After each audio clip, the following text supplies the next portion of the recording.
I bet you didn't know that an average urban consumer spends 6 to 8,000 rupees a month on skincare treatments. Shocking, right? It's surprising for us too when we get feedbacks on reducing the prices of our formulations.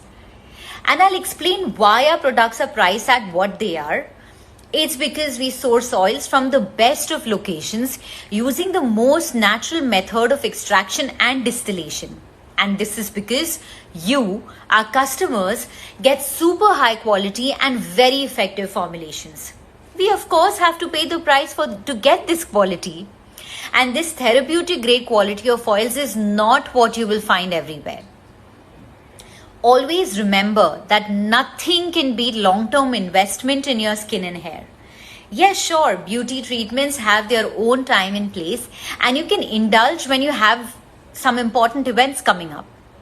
But none of these treatments will show results if the foundation of your skin is not strong.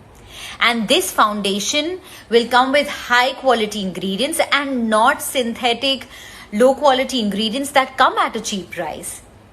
So do the right thing by investing in high quality skincare. Read ingredients, ask questions, and make the right investment decision.